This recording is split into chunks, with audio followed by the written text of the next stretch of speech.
আল্লাহু আকবার,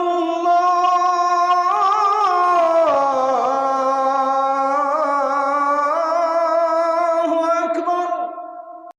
দুনিয়া হচ্ছে মাতাউল গুরুর, চক্ষুকে শীতল করে রেখেছে। আসলে দুনিয়াটা একটা ধোঁকা।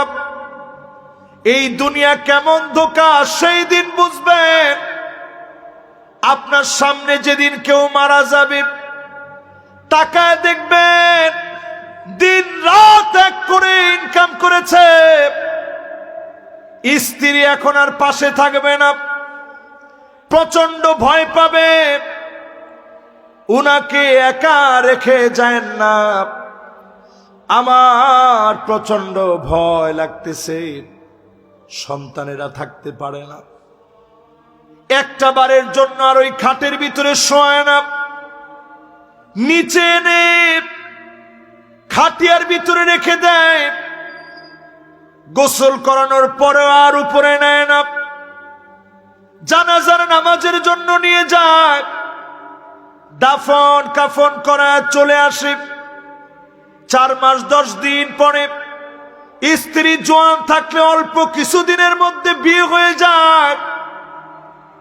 সন্তানও ভুলে যায়, মা বাপও একদিন ভুলে যায়। মাঝে মাঝে মনে পড়লে চোখের পানি ছেড়ে কান্দে। একমাত্র যার হিসাব দেওয়ার জন্য চলে যাওয়া লাগে, তিনি আপনি একা নিজে। অন্য কেউ কারো কবরে কোনোদিন যায় না। ঠিক কিনা বলেন? এটার নাম মাতাউল গুরুর। দুনিয়া হচ্ছে ধোঁকার জায়গা। এই জায়গায় শয়তান চ্যালেঞ্জ নিয়েছে, প্রতিনিয়ত ধোঁকায় ফেলবে। এই মাহফিলে বসে কল্পনা করেন, কারা আল্লাহর কাছে সবচেয়ে নিকৃষ্ট। 1 নম্বর নিকৃষ্ট ব্যক্তি হল শাইখুন জানি।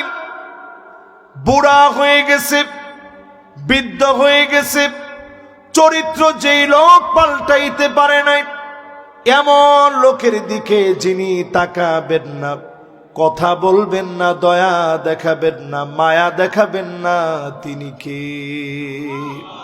1 নম্বর নিকৃষ্ট ব্যক্তিকে শাইখুন জানি। বুড়া হয়ে গেছে, চরিত্র ঠিক করে নাই।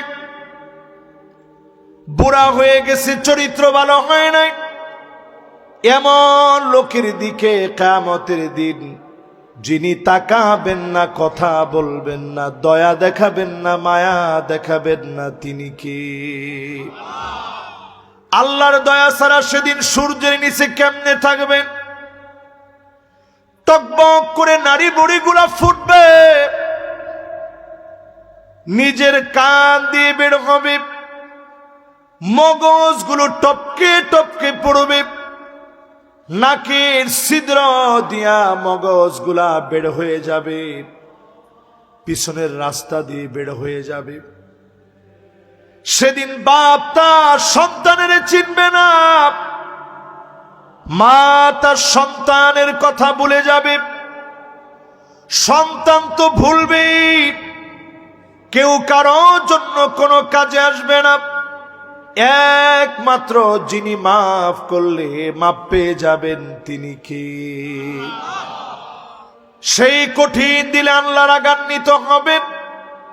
শাইখুন জানি, বৃদ্ধ হয়ে গেছে, চরিত্র পাল্টায় নাই, নজর ঠিক করে নাই, যৌনাঙ্গ শাহাওয়াতে লিপ্ত হয়ে হারাম পথ বেছে নিয়েছে, পশুত্বের পথ বেছে নিয়েছে।